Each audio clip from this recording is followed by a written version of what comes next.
यह निश्चित रूप से वेन जिरन की कलम का सबसे शक्तिशाली राक्षस है। यह न केवल अपार शक्ति का धनी है बल्कि अमर भी है। केवल पूर्वजों की ताकत का उपयोग कर इसे किसी तरह दबाया जा सकता है। मित्रवत सुझाव, इसे अपने प्रिय दोस्तों के साथ देखें।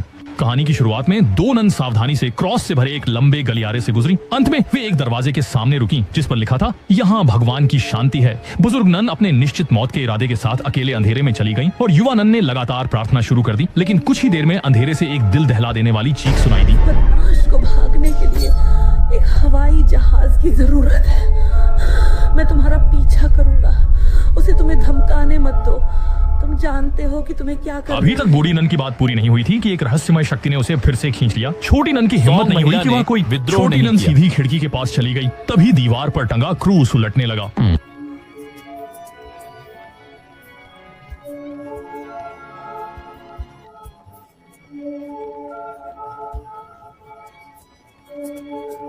फिर एक शैतान गलियारे के आखिरी छोर पर प्रकट हुआ। छोटी सिस्टर ने यह देखकर निराश होकर भगवान से कहा, कृपया मुझे माफ कर दीजिए। और फिर उसने निडर होकर छलांग लगा दी और उल्टे क्रॉस पर भी भयंकर आग भड़क उठी। खिड़की पर एक महत्वाकांक्षी चेहरा भी दिखाई दे रहा था। गिरजाघर के विश्वास में नन की आत्महत्या एक गंभीर अपराध माना जाता है। इसलिए बिशप ने विशेष रूप से लोगों को रोमानिया इस मामले की जांच के लिए भेजा। छोटे नेता के नेतृत्व में 3 लोग खाने का सामान रखने वाले बर्फ खाने में पहुंचे ताकि शव को और सड़ने से बचाया जा सके। इसलिए उन्होंने इसे यहाँ रखा। लेकिन उन्होंने अभी छोटे शुआई ने महसूस किया कि कुछ गड़बड़ है। उसे स्पष्ट रूप से याद था कि जाने से पहले शव लेटा हुआ था, लेकिन इस समय वह बैठे हुए था। अनुभवी बर्ग पादरी ने इस पर ध्यान नहीं दिया। उन्होंने आगे जाकर देखा कि शव के हाथ में एक पुरानी चाबी थी। चाबी हटते ही मठ के गेट के पीछे से एक अजीब आवाज आई। हालांकि यह बहुत ही अविश्वसनीय लगा, लेकिन आगे की खोज से पहले उन्होंने शव के लिए एक छोटा सा अंतिम संस्कार किया।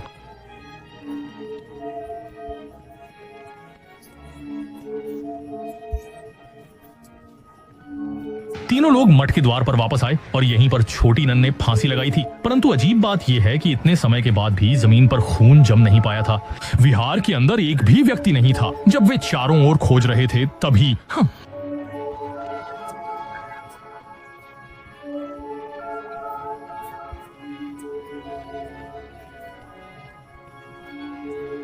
मैलिन ने पहले सोचा कि वह मठ के बाहर की छोटी चर्च में एक रात ठहर जाएगा। छोटा शुआई भी रुकना चाहता था, लेकिन पादरी ने कहा कि यहाँ उसकी अब आवश्यकता नहीं है।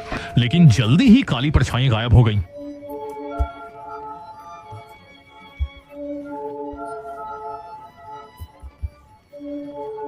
इस समय एक नन एक रस्सी घसीटते हुए उसके सामने से गुजरी। छोटा शुआई तुरंत आगे बढ़कर देखने गया, लेकिन अनजान था।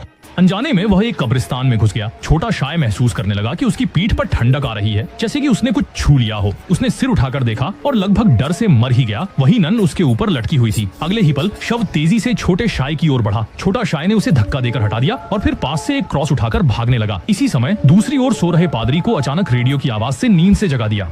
पाया कि एली गहरी नींद में सो रही है। तभी अचानक एक परछाई तेजी से गुजरी। पादरी ने तुरंत पीछा किया, लेकिन वह परछाई पहले ही गायब हो गई थी। जैसे ही पादरी ने पीछे मुड़कर देखा, वह आकृति तुरंत नीचे की ओर चली गई। पादरी ने बिना सोचे समझे उसका पीछा किया और अंत में वह भी कब्रिस्तान पहुंच गया।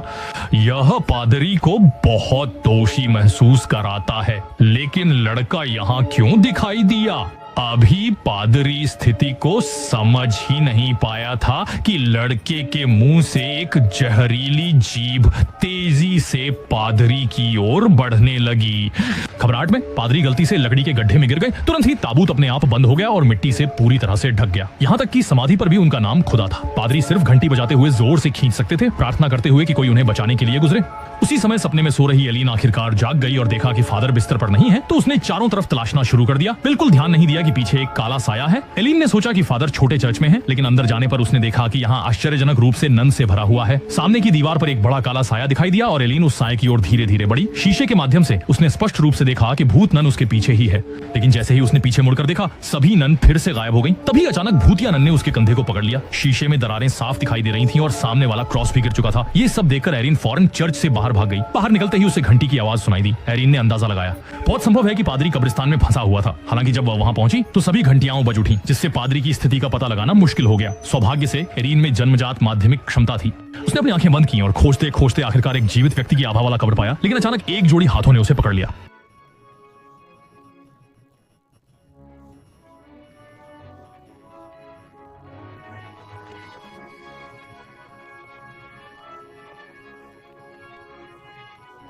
चूंकि मठ में पुरुषों को प्रवेश की अनुमति नहीं है, इसलिए एरीन को अकेले ही जाना पड़ा। योद्धा, ऊपर एक छाया मुझे तेजी बचाओ। से गुजरी। एरीन लीग उसके पीछे गई और सफलतापूर्वक अंदर के चर्च तक पहुंची। उसने देखा कि एक नन मूर्ति के सामने प्रार्थना कर रही है। वह पूछने जाना चाहती थी, लेकिन किसी ने उसे रोक लिया और वह आने वाला व्यक्ति वह छोटी नन थी जिसने पहले ही फांसी लगाकर आत्महत्या कर ली थी। छोटी नन ने आयरीन को बताया कि इस मठ का एक नियम है कि उन्हें हमेशा प्रार्थना करनी होती है, क्षण भर भी रुकना मना है। 100 साल पहले एक ड्यूक ने इस किले का निर्माण किया था। ड्यूक को विभिन्न जादुई कला और विधियों का अध्ययन करने का शौक था और उसने अपनी पूरी जिंदगी की पढ़ाई से एक द्वार का निर्माण किया था ताकि वह नरक से बुला सके। ठीक उसी समय जब राक्षस आने वाला था, चर्च के लोग वहां पहुंच गए और उन्होंने पवित्र वस्त्र में भगवान का खून उपयोग करके गेट को फिर से सील कर दिया। इसके बाद उन्होंने महल को एक मठ में बदल दिया। तब से नन रात दिन राक्षस को दबाने के लिए प्रार्थना करती हैं, जब तक कि युद्ध यहाँ नहीं फैल गया, कुछ गोलों और एक अचानक आए भूकंप के साथ। आखिरकार इससे दानव भाग निकला। आयरीन ने छोटी नन के साथ अपनी पिछली रात की घटना साझा की। किसे पता था, छोटी नन सुनकर चौंक गई क्योंकि उसने भी देखा था कि वह रात में अपनी आंखें बंद कर लेती है। हम सब ने देखा, वह हमारे जैसी दिखती है, लेकिन वह हमारी जैसी नहीं है। वह एक अनैतिक आयरीन इसे पादरी को बताना चाहती थी, लेकिन देर हो चुकी थी। मठ का दरवाजा पहले ही बंद हो चुका था। आयरीन को वहाँ एक रात के लिए ठहरना पड़ा। पादरी ने देखा कि आयरीन बाहर नहीं आई, तो उसने मठ में प्रवेश के दूसरे तरीके खोजने की कोशिश की। तभी अचानक आसपास के क्षेत्र में प्राचार्य की बूढ़ी आवाज आ गई। प्राचार्य ने पादरी को बताया कि वह अपनी मेहनत बर्बाद न करे। आयरीन अंदर खुद को खो चुकी है। ये कहते ही प्राचार्य का सिर एक तरफ गिर गया और पादरी के हाथ में स्तंभ भी बुझाया गया। जैसे ही उसने युएनचांग के सिर से काले घूंघट को हटाया, अचानक किसी ने उसे पकड़ा। घबराकर शेनफू ने उसे झटके से छुड़ा दिया। तब उसने देखा कि युएनचांग पहले ही सफेद कंकाल बन चुका था। आइलिन के गायब होने से पहले कही बात को याद करते हुए शेनफू को यकीन हो गया कि वह निश्चित रूप से खतरे में है। गोरन, आधी रात के वक्त आइलिन बुरे सपने से जाग गई। जागने के बाद उसने देखा कि कमरे के कोने में एक नन है।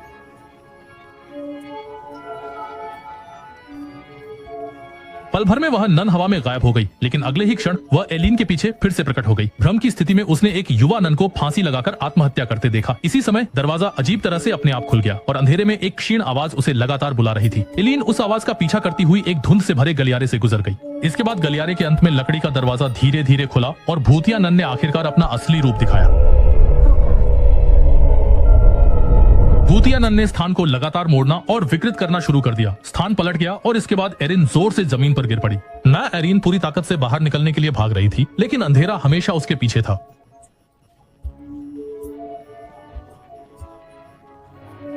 छोटी नन के मार्गदर्शन में एरिन चर्च तक भाग आई। इस समय एक नन प्रार्थना कर रही थी, लेकिन उसके पास एक शव भी था। एरिन ने सफेद कपड़ा हटाया और देखा कि वह वही छोटी नन थी जिसने अभी उसकी मदद की थी। एरिन को संभलने का मौका नहीं मिला कि एक समूह ननों का बस भीतर आते ही सभी लोग बिना कुछ कहे मूर्ति के सामने घुटने टेककर प्रार्थना करने लगे और एरिन भी इसमें शामिल होने के लिए मजबूर हो गई। पास की नन ने उसे चेतावनी दी कि चाहे कुछ भी हो जाए, उसे अपनी भूमिका बंद नहीं करनी चाहिए। हालांकि एलिन हैरान थी, लेकिन वह चुपचाप वहीं करती रही। थोड़ी देर बाद एक रहस्यमय शक्ति ने आसपास की सभी ननों को उड़ा दिया। एलिन ने चेतावनी को याद कर सिर झुकाकर प्रार्थना जारी रखी, लेकिन तभी दानव ने उसकी पोशाक उठाई और उसकी पीठ पर एक शैतानी निशान खींच दिया। जब इस भावना का अंत हुआ तो बाहर से पुजारी और शाय की आवाज आई, एलिन, एरिन।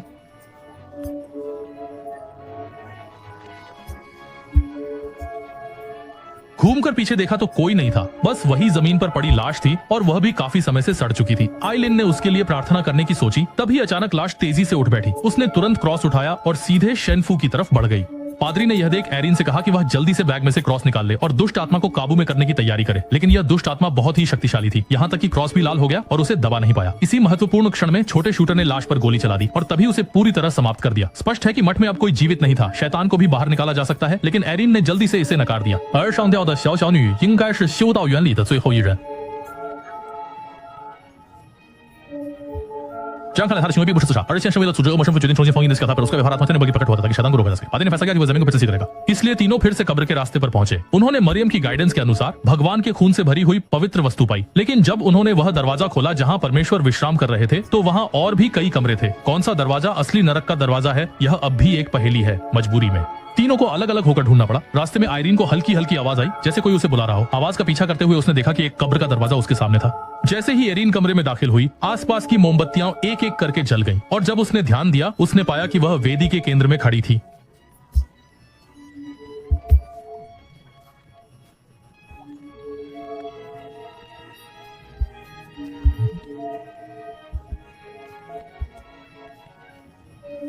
अगले ही पल आइलैंड पर भूतिया नन का कब्जा हो गया। भूतिया नन ने छोटे शुआई को जोर से दीवार पर फेंक दिया। घबराहट में छोटे शुआई ने आइलैंड की गर्दन में पहनी हुई पवित्र चीज को महसूस किया। उसने छुपकर कुछ भगवान के जूते की बर्फ को निकालकर भूतिया नन के चेहरे पर लगाया। भूतिया नन को मजबूरन आइलैंड के शरीर को छोड़ना पड़ा। उसने गुस्से से आइलैंड को पानी के तालाब में फेंक दिया और आखिरी में छोटे शुआई के गले को पकड़कर उसे उठाया। उसके गले से पादरी ने उसे खींचा ही था कि जहरीले सांप ने उसकी आंख में काट लिया।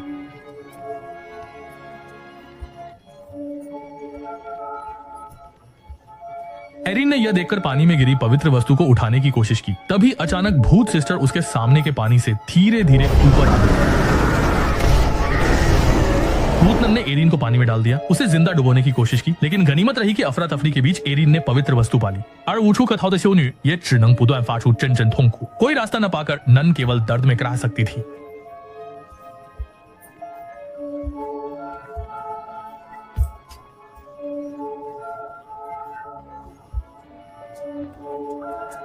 ये पानी की गहराई से अचानक एक जबरदस्त खिंचाव हुआ, जिसने कि शूनो और शेंगशी को अपने अंदर खींच लिया। असल में नर्क का दरवाजा पानी के नीचे छिपा था। हालांकि दानव फिर से बंद कर दिया गया, लेकिन कहानी खत्म होने से पहले कैमरा ने वास्तव में दिखाया कि छोटा शुआई की गर्दन पर एक स्पष्ट रूप से दिखाई देने वाला उल्टा क्रॉस है। क्या ये सब कुछ अभी अभी शुरू हुआ है? ठीक है।